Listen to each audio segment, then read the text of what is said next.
कैसे आप लोग? बढ़िया। तो बच्चे लोग इसके पहले वाले लेक्चर में क्या हुआ? कुछ नहीं सर। म्यूट हो जाओ। चलो, तो इसके पहले वाले लेक्चर में हमने एंगुलर मोमेंटम की बात की थी। टॉर्क जीरो हो जाएगा, आपको याद हो तो हमने कुछ रिलेशन ऐसे भी दिखाए थे। ये लीनियर रिलेशन विथ रोटेशनल।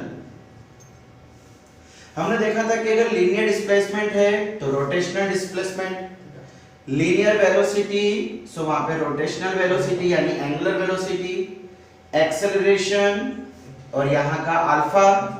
फिर उसके बाद हमने फोर्स देखा था, force is equal to M A, और यहां पे हमने टाउ देखा था, tau is equal to I alpha.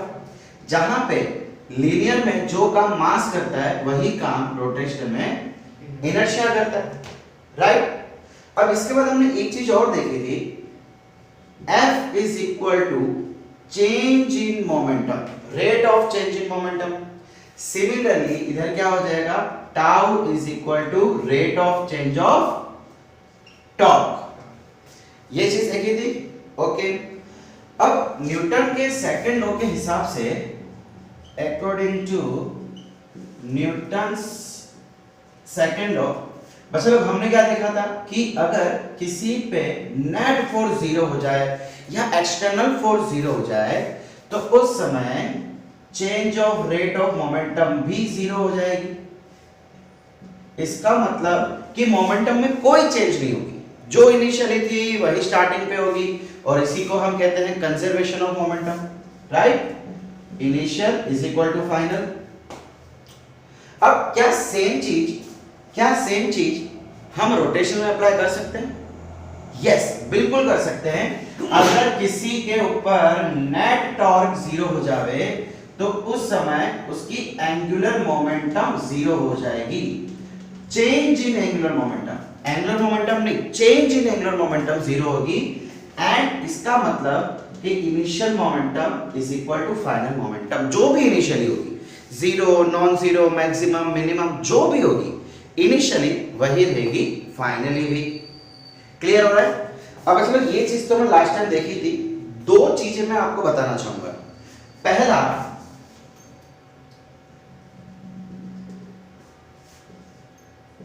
Change in angular momentum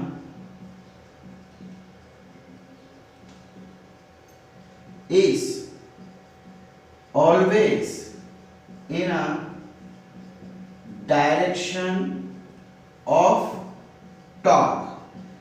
देखो बच्चा लोग, यहां पे जरा ध्यान से सुनना, मिस कॉन्सेप्ट पैदा मत करना। एंगुलर मोमेंटम की डायरेक्शन, देखो यहां पे मैंने लिखा है चेंज इन एंगुलर मोमेंटम। मैं चेंज की बात नहीं कर रहा हूं, मैं अभी फिलहाल बात कर रहा हूं एंगुलर मोमेंटम। हमने क्या देखा था, एंगुलर मोमेंटम की formula L is equal to mv/r, है क्या नहीं? कुछ ऐसे देखा था। और इसमें हम क्या कहते थे कि अगर ये r है और ये v है, सपोज उसके बीच का एंगल थीटा है, तो अपने फिंगर्स को r से v की तरफ मोड़ो। कहां से कहां? r से v। क्यों ऐसा? बिकॉज एक्चुअली होता क्या है, r क्रॉस p होता है, फिर p की जगह पे हम क्या लिख देते हैं, mv। सो ये हो गया m r क्रॉस v। तो अगर आपको एंगुलर मोमेंटम की डायरेक्शन चाहिए तो उसके लिए आप क्या करेंगे, r क्रॉस p, r से p अपनी फिंगर को रोटेट करो, r से p, मतलब एंगुलर मोमेंटम हमेशा एक्सिस ऑफ रोटेशन के अबाउट आएगा, एक्सिस ऑफ रोटेशन के अलोंग आएगा, यानी कि इधर आपका एंगुलर मोमेंटम। और ये किसी डायरेक्शन होती है, एंगुलर वेलोसिटी की भी। याद आया? मैंने आपको बताया था angular velocity omega is always along the axis of rotation, यानी कि किसी भी रोटेशन के समय, I repeat, किसी भी रोटेशन के समय angular velocity and angular momentum दोनों सेम पोजीशन, सेम डायरेक्शन पे होते हैं। समझ आ रहा है? लेकिन अब मैं बात कर रहा हूं चेंज इन एंगुलर मोमेंटम। जब किसी ऑब्जेक्ट पे लगने वाला टॉर्क, नेट टॉर्क चेंज होगा, उस समय आपका मोमेंटम भी चेंज होगा। एंड मोमेंटम जो बदलाव आया वो कौन सी डायरेक्शन में आएगा, जिस डायरेक्शन में टॉर्क आपने लगाई। समझ आ रहा है मैं क्या बोल रहा हूं? अगर आपने टॉर्क यूं लगाई है तो चेंज भी उस तरफ होगा, जैसा टॉर्क का डायरेक्शन वैसा ही चेंज इन एंगुलर मोमेंटम का डायरेक्शन। एक पॉइंट ये याद रखना है। दूसरा पॉइंट ये याद रखना है बच्चा लोग, देखो ऐसा कई बार पॉसिबल है कि किसी ऑब्जेक्ट पे किसी एक एक्सिस पे टॉर्क जीरो हो लेकिन दूसरे एक्सिस पे टॉर्क जीरो ना हो। It might possible. सपोज करो कि मैं इस पेन को यूं घुमा, मतलब टॉर्क लगा रहा हूं ऐसा, देखो ये टॉर्क ही तो होता है, ऑपोजिट डायरेक्शन में फोर्स रहेगा तो टॉर्क, ठीक है। यानी कि इसकी ये एक्सिस पे तो टॉर्क है, क्या इसके y एक्सिस पे, सॉरी x एक्सिस पे कोई टॉर्क है? मतलब ये जो हम फोर्स लगा रहे हैं ये कहां लग रहा है? y में। क्या इसके x में है? नहीं। तो इस समय आप बोल सकते हैं angular momentum is constant, is conserved in x direction, not in y direction. मतलब angular momentum is conserved along the axis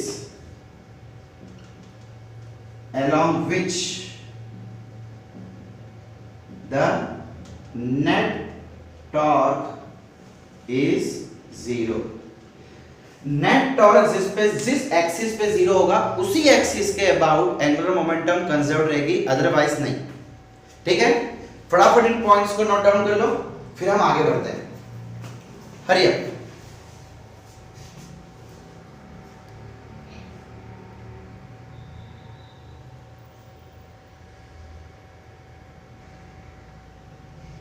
So let's continue with the question। यहाँ पे ब्लैकी आ रहा है, एक मिनट, हाँ, लेट मी एडजस्ट दिस।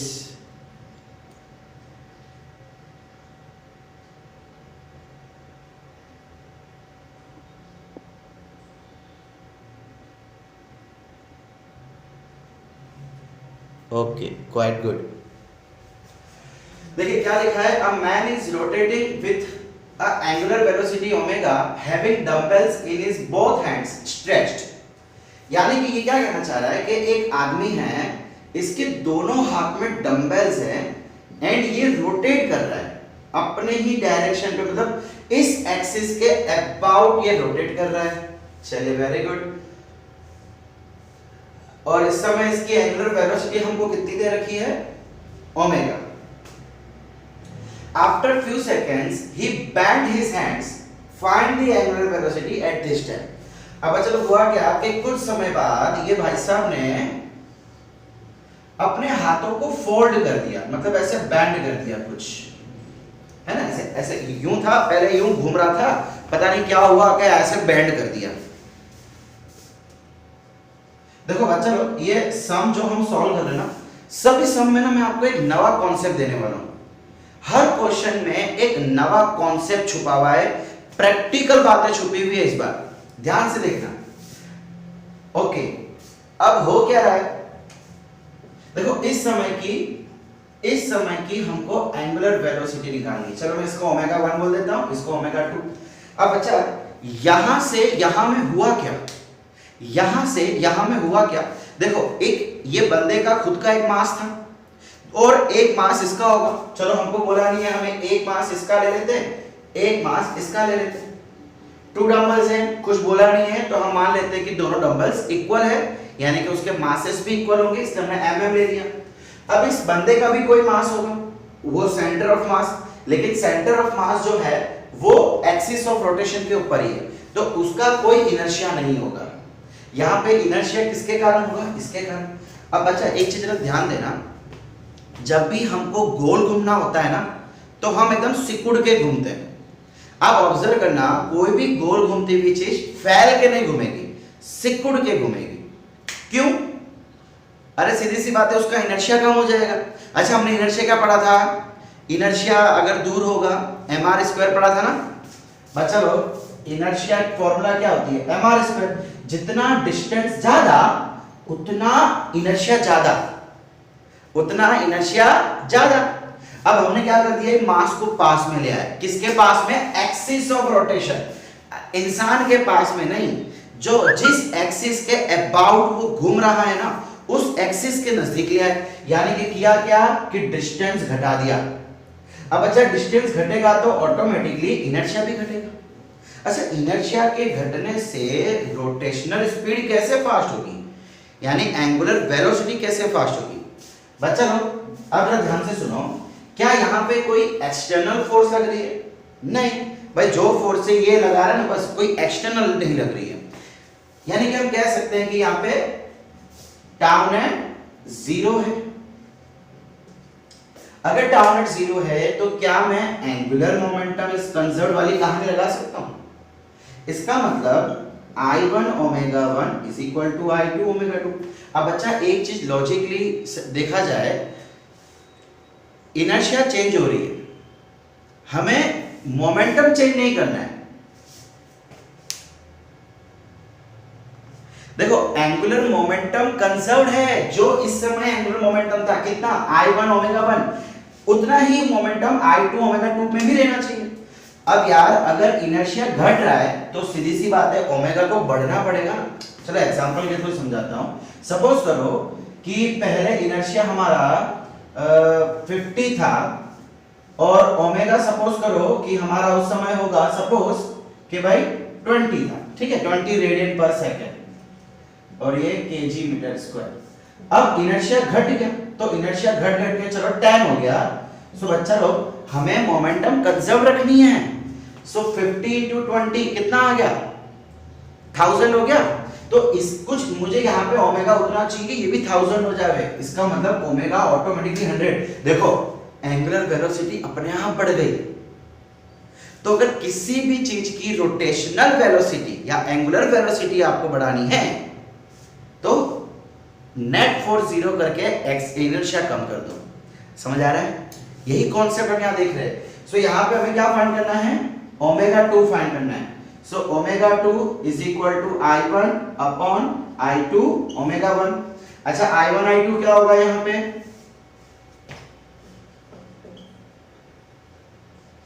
देखो I1 इस समय I1 क्या होगा बच्चा, कोई बता सकता है? सीधी सी बात है, अब इसके जितने भी हैंड्स होंगे, हमें बस ये एक्चुअली हमारा फाइनल आंसर आ गया, यहाँ पे खत्म हो गया। बट अगर हमें इनर्शिया कभी ढूंढने को कहा जाए तो कैसे करेंगे, ये मास यहाँ से कितनी दूरी पे है, mr square plus mr square, mr square plus mr square. समझ आया? इस पॉइंट से ये तो बड़ा पॉइंट मास काउंट कर सकते हो ना, इसको डंबल्स क्या है, dumbbells are the kind of point mass, वो ऐसे कांस्टेंट तो है नहीं कि फैले हुए हैं। तो इसका inertia mr square plus mr square. I2 का जो भी डिस्टेंस आपको यहां से दिया हुआ, समझ आ रहा है, जो भी डिस्टेंस हो। चलो मैं इसको R1 ले लेता हूं, इसको R2 ले लेता हूं। फिलहाल हमको क्वेश्चन में इतना कुछ नहीं दिया हुआ, बट एग्जाम में अगर ऐसा कुछ क्वेश्चन आता है तो उसमें दे रखा होगा। सो ये R1, ये mr2 square plus mr2 square into omega 1। यहां से मास कांस्टेंट निकाल के कट जाऊं, क्या बचा, R1 square plus R2 square, sorry हाँ ये क्या हो गया, R1 plus R1 2R1 square upon R2 plus R2 2R2 square. Omega 1 हमको दे रखा है, omega with angular velocity omega. So ये 2 2 कट गया, क्या बचा, R1 square upon R2 square into omega. यह आ गई है फाइनल एंगुलर वेलोसिटी। समझ आया बच्चा लोग? चलो फटाफट इसका स्क्रीनशॉट लो, फिर अगला क्वेश्चन देखें। 1 2 3 4 5, कम ऑन कंटिन्यू।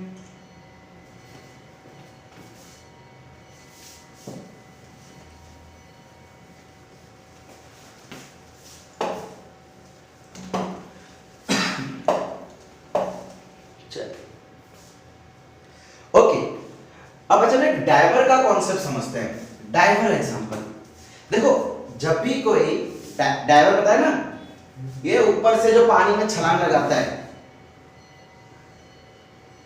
ओके, अब बच्चा लोग आपने जब भी अगर अच्छे से ध्यान से देखा है या ऑब्जर्व किया है या खुद डाइविंग करते हैं, माइट पॉसिबल आप किसी को डाइविंग भी करता हो, आप जब डाइविंग करने के लिए कूदते हैं तो आप अपनी बॉडी को बैंड कर देते हैं और एकदम बैंड कर लेते हैं, मतलब बैंड करते हैं तो एकदम आप अपनी बॉडी को एक व्हील बना लेते हैं, एक सर्कल बना लेते हैं। इससे होगा क्या? अब बच्चा लोग आप इस समय रोटेट कहां कर रहे हैं? इस एक्सिस के अबाउट, देखो इसके अबाउट रोटेट कर रहे हो ना, इस एक्सिस के अबाउट। अभी आपका कुछ तो इनर्शिया होगा, अरे भाई आपका यहां मास से कुछ तो इनर्शिया होगा। आपने किया क्या? इनर्शिया को कम कर दिया। क्या किया? अब जब आप कूद रहे हैं तो आपके ऊपर एक्सटर्नल टॉर्क तो जीरो है, एक्सटर्नल फोर्स है, ग्रेविटेशनल फोर्स, लेकिन एक्सटर्नल टॉर्क नहीं है। बहुत जबरदस्त कॉन्सेप्ट है। एक्सटर्नल टॉर्क जीरो है। अरे क्या कोई चीज आपको गोल घुमा रही है क्या? आप तो कूदे ही हो, आप अपने आप गोल घूम रहे हैं, बाकी कोई चीज है जो आपको गोल घुमा रही? नहीं। हाँ, नीचे चीज खींच रही है, तो नीचे जो खींच रहा है लीनियर मोशन, अरे वो तो ग्रेविटेशन के कारण हो रहा है। समझ आ रहा है? तो इसका मतलब यहाँ पे मोमेंटम कंजर्व रहने वाली है। अब मोमेंटम कंजर्व रहेगी और अगर मुझे मेरी एंगुलर वेलोसिटी बढ़ानी है, गोल ज्यादा घूमना है, तो क्या करना पड़ेगा? बॉडी को सिकुड़ना पड़ेगा। और बस यही रीजन है, कोई डाइवर 4 बार गोल घूमता है, कोई डाइवर 6 बार घूमता है। क्यों? अब वो जितना ज्यादा अपनी बॉडी को बैंड करेगा उतना ज्यादा वो रोटेट कर पाएगा। समझ आ रहा है मैं आपको मैं क्या बोल रहा हूं? जितना ज्यादा बैंड होगा इनर्शिया कम होगा, इनर्शिया कम होगा मतलब कंजर्व रहने के लिए ऑटोमेटिकली एंगुलर वेलोसिटी बढ़ेगी। समझ आ रहा है? चलिए इसी का एक क्वेश्चन देख लेते हैं। A diver with moment of inertia 6 kg meter square has omega is equal to 2 radian per second. He folds his body and reduces MOI to 5 kg meter square. देखो इनिशियल कितना दे रखा है हमको इनर्शिया? 6 kg meter square और initially velocity कितनी दे रखी है? 2 radian पर सेकंड। फाइनली इनर्शिया घट गया 5 kg मीटर स्क्वायर, तो बोला है कि new angular acceleration find, angular velocity find करो। क्या कर पाएंगे हम?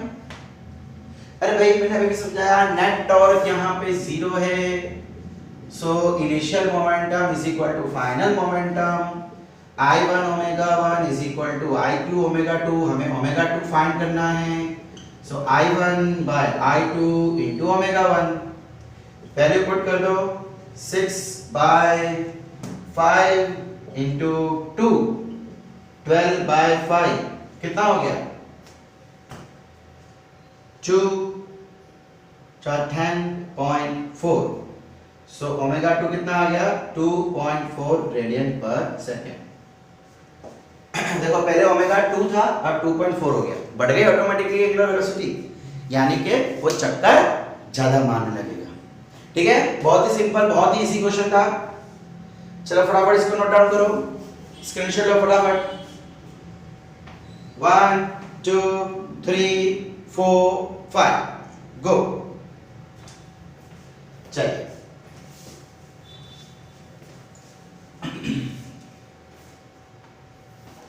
अब आइस स्कैटर कॉन्सेप्ट देखो, एक नवा कॉन्सेप्ट आया यहाँ पे। आइस स्कैटर मतलब आपने देखो ना मूवीज में या कहीं पे बर्फ के ऊपर स्केटिंग करते हैं, है ना? एक लड़की थी, ये लड़की रोटेट कर रही है, इसने भाई स्केट्स पहने हुए हैं, ये क्या कर रही है? इसके अबाउट गोल घूम रही है, इस तरफ से ऐसे गोल घूम रही है। अब पहले ऐसे हाथ फैला के घूम रही थी, फिर जैसे ही कंपटीशन खत्म होने आया, पता नहीं क्या हो गया, इसको हाथ को ऐसे ले लिया। इसने क्या किया बाद में? पहले तो ऐसे ना हाथ फैला के घूम दिए, पता नहीं फिर बाद में क्या सोचा तो इन्होंने हाथ ऊपर कर लिए।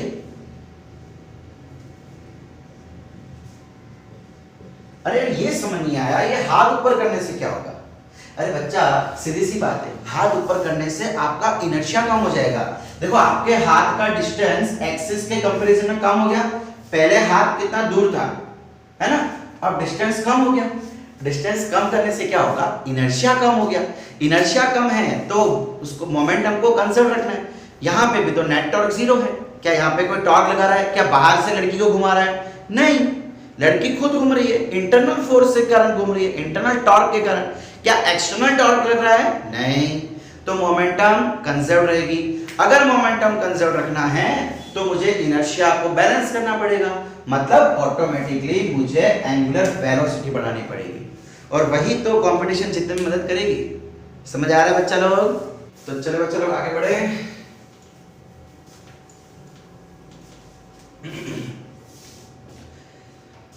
एक क्वेश्चन देख लेते हैं जो कि आपके JEE 2004 में पूछा गया था। क्या बोला गया है? A boy is standing on a platform which is free to rotate about an axis passing through its centre.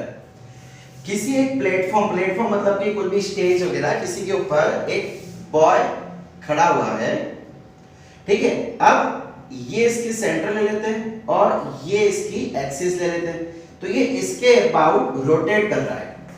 The kinetic energy of a boy and platform is के, मतलब इस समय बोल दिया गया है कि इसकी जो काइनेटिक एनर्जी है वो कितनी है? K. If the boy stretches his hands and doubles the M, देखो अब क्या हो रहा है, ये अपना हाथ स्ट्रेच कर रहा है, ऐसा हाथ को लंबा कर रहा है। कहा जा रहा है कि उसका इनर्शिया डबल हो गया, मतलब इस समय का, चलो हम इनर्शिया ले लेते हैं I1, और इस समय की जो एंगुलर वेलोसिटी है वो हम ले लेते हैं ω1। So after some time I2 कितना हो गया? 2I1, ठीक है। फाइंड न्यू काइनेटिक एनर्जी, तो इस समय की काइनेटिक एनर्जी कितनी होगी? अब बच्चा लोग again external force zero, external torque zero, momentum is conserved. अच्छा, काइनेटिक एनर्जी की फॉर्मूला क्या होती है? काइनेटिक एनर्जी की फॉर्मूला हमको इनिशियली कितनी दी हुई काइनेटिक एनर्जी? K, और फॉर्मूला होती है 1/2 I ओमेगा स्क्वायर, पूरा याद आया? Okay, is equal to K, यहां पे मैं 1 लगा देता हूं। चलिए अब बात करते हैं यहाँ की। अच्छा बच्चों, इस समय की एंगुलर वेलोसिटी कितनी होगी? हमको मोमेंटम कंजर्व करनी है, ध्यान से सोच के बताना कितनी होगी। देखो ये डबल हो रहा है, तो सीधी सी बात है कि ये हाफ हो जाएगा। नहीं विश्वास तो करके देख लो। I1 omega 1 is equal to I2 omega 2, मुझे ओमेगा 2 फाइंड करना है। I1 by I2 into omega 1 is equal to omega 2। हमको बोला हुआ है I2 is double of I1, so I1 upon 2I1 omega 1 is equal to omega 2। I1 cut, क्या बचा? Omega 1 divide by 2, है क्या नहीं? अरे सीधी सी बात है ना, मोमेंटम कंजर्व रखना है। पहले मोमेंटम कितना था? I1 ओमेगा 1, तो इस समय भी हमको I1 ओमेगा 1 ही चाहिए, तो कुछ ऐसा फैक्टर लाओ कि ये कट जाएगा, तो यहाँ पे मल्टीप्लाई 2 था, यहाँ पे डिवाइड बाय 2 था, कट कर दिया, ठीक है। चलिए, तो final kinetic energy is equal to half I2 omega 2 square. Value put कर दो। I2 मतलब twice of I1 into omega 2 मतलब ओमेगा 1 बाय 4 का, सॉरी ओमेगा 1 बाय 2 का स्क्वायर, ये 2 cut I1 omega 1 square by 4। अच्छा, I1 ओमेगा 1 हाफ, देखो half I1 omega 1 की जगह पे हम k लगाएंगे, यहाँ पे तो मुझे हाफ लाना पड़ेगा। सो मैं क्या करता हूँ, इस 4 में से 2 को यहाँ लिख देता हूँ, half I1 omega 1 square upon 2। समझ आ रहा है मैंने क्या किया? ये 4 को 2 इंटू 2 में बांट दिया। अब हाफ I1 ओमेगा 1 कितना हो रहा है? क्या उसको मैं k बोल सकता हूँ? सो ये कितना हो गया? k, और नीचे बचा 2। So final kinetic energy is k by 2। Option number C, JEE 2004 का क्वेश्चन सॉल्व। 4 मार्क आपके खाते में। कुछ था क्या इस क्वेश्चन में? एकदम इजी। चलिए फटाफट लिख लीजिए इसको। 1 2 3 4 5 कम।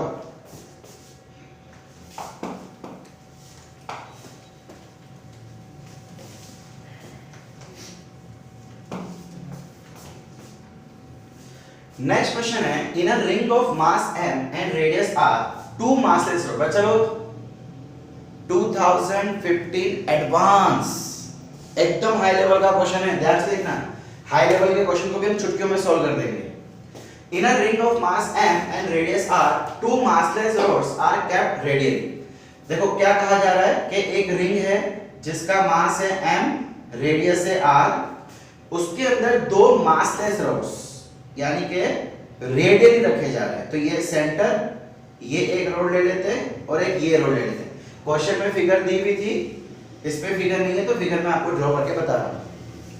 Two small masses of m/8 each are kept at center. अब इसके सेंटर पे दो मास इस तरीके से रखे हुए थे एंड इन दोनों का मास कितना है? m/8 m/8 दोनों का मास है। These masses can slide on the roads. बच्चा लोग ये ना यहाँ पे इसके ऊपर स्लाइड कर सकते, ऊपर नीचे हो सकते थे। At some distance, one of the mass is at 3r/5. अब हुआ क्या कि इसको हमने घुमाना शुरू किया। चलिए बोल देते हैं कि इसको ये एक्सिस, देखो ये रिंग है, ये एक्सिस और ये रिंग अपने यूं घूम रही है। सो ये हम ले लेते हैं इसकी सेंटर पे एक्सिस। ठीक, अब किसी एक समय पे चलो मैं यही कर लेता हूं। चलिए बोल रहे किसी एक समय पे इनमें से कोई एक मास 3r/5 डिस्टेंस पे था, मतलब वो स्लाइड होते होते चलो बोलता हूं यहां पे आ गया और ये डिस्टेंस हो गया 3r/5 का। When the angular velocity of the system is 8/9 omega, और इस समय इसकी एंगुलर वेलोसिटी कितनी है? 8/9 ओमेगा, यानी कि 8 ओमेगा/9। ओके बच्चा लोग ये ओमेगा एक्चुअली इसके इधर आएगा, हाँ 8 के मल्टीप्लाई में है, इधर नहीं, थोड़ा देख लेना। Find the distance of the other mass. अब दोनों मास एक साथ ऊपर जाएंगे, सो कहा जा रहा है कि ये जो दूसरा वाला मास है वो कितना ऊपर होगा। चलिए उसका मैं ले लेता हूं डिस्टेंस x, ठीक है। यहां पे सॉल्व करें, देखिएगा, देखिए अब क्या यहां पे कोई एक्सटर्नल डॉट लग रहा है? क्या आपको इसको फोर्स घुमा रहा है? नहीं, कुछ ऐसे इंफॉर्मेशन नहीं दी है, इंफॉर्मेशन कुछ बोली ही नहीं है, इसका मतलब जीरो। अगर नेट टॉर्क जीरो है so initial momentum is equal to final momentum होगी। इसका मतलब I1 omega 1 is equal to I2 omega 2 होगा। बोलो सही है? पक्का? अच्छा, अब स्टार्टिंग में ये रिंग कितनी स्पीड से घूम रही थी वो बतावा नहीं है, बट स्टार्टिंग में ओमेगा के एंगुलर वेलोसिटी, ओमेगा दिया है ना, ओमेगा स्पीड से, ओमेगा एंगुलर वेलोसिटी से ये घूम रही थी। अच्छा बच्चा लोग इस समय का इनर्शिया कितना होगा? देखिए यहां पे एक रिंग है जिसका मास है, तो जिस ऑब्जेक्ट का मास होता है उसके कारण इनर्शिया होती ही है, और इन दोनों ऑब्जेक्ट का भी मास है m/8, मतलब इस समय इनर्शिया इसके इसके इसके तीनों कारण होगा। अच्छा क्या मैं इसको पहले रिंग की बात करता हूं, रिंग के कारण इनर्शिया कितना हो जाएगा? mr²। अब ये जो दो मास है क्या ये पॉइंट मास जैसा बिहेव करेंगे? बिल्कुल। सो पॉइंट मास के लिए इनर्शिया कितना होता है? mr²। बच्चा लोग जरा ध्यान से देखो, जिस एक्सिस के अबाउट ये घूम रहा है क्या वहां से कोई डिस्टेंस है इसका?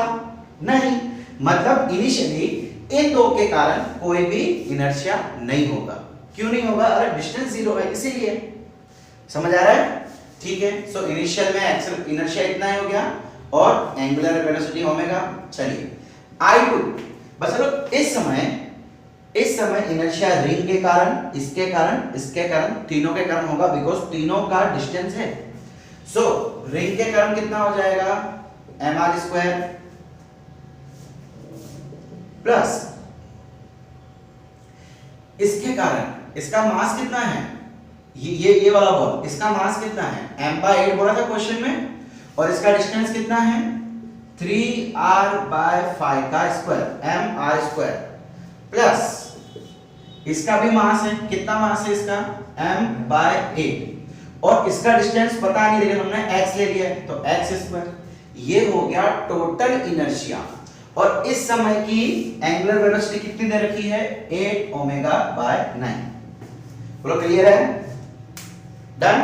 इस फिगर को हटाऊं मैं, फटाफट यहाँ पे फिगर का स्क्रीनशॉट ले लो। 1 2 3 4 5 चलिए।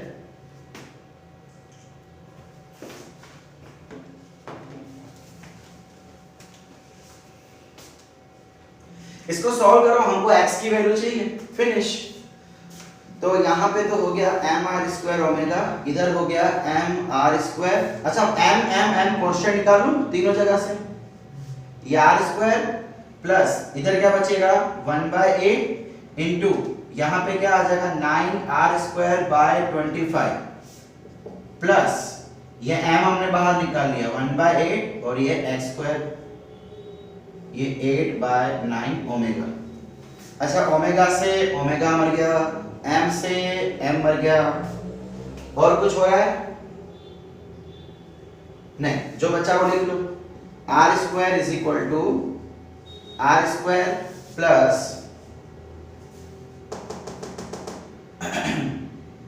इसको लिख ले 9/25 इंटू 8 कितना होता है 200 r square plus x square by 8 into 8/9।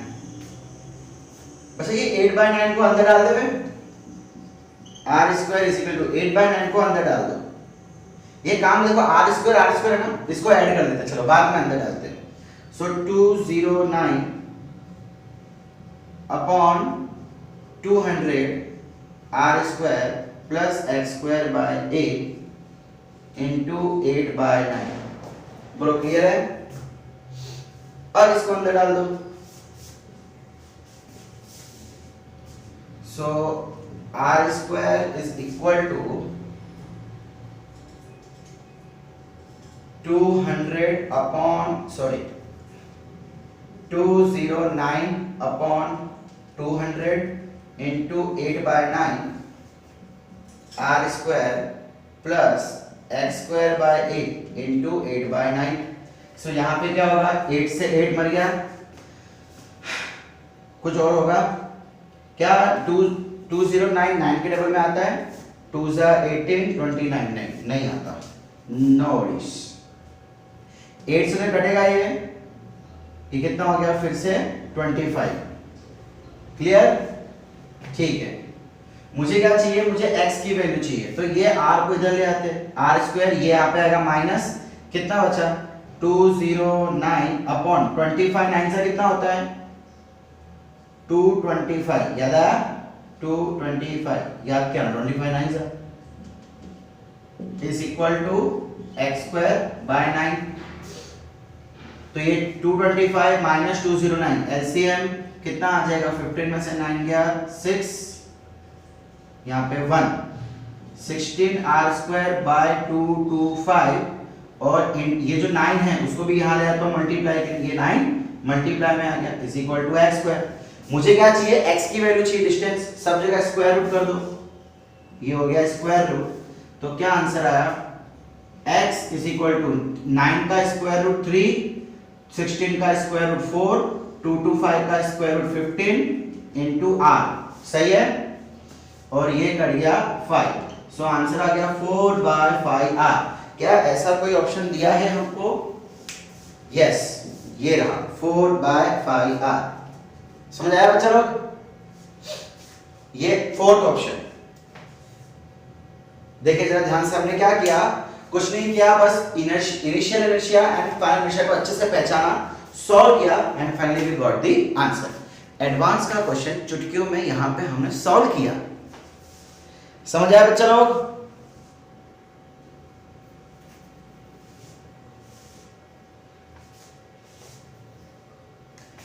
ठीक है बच्चा लोग, सो आज का लेक्चर हम यहीं तक रखते हैं।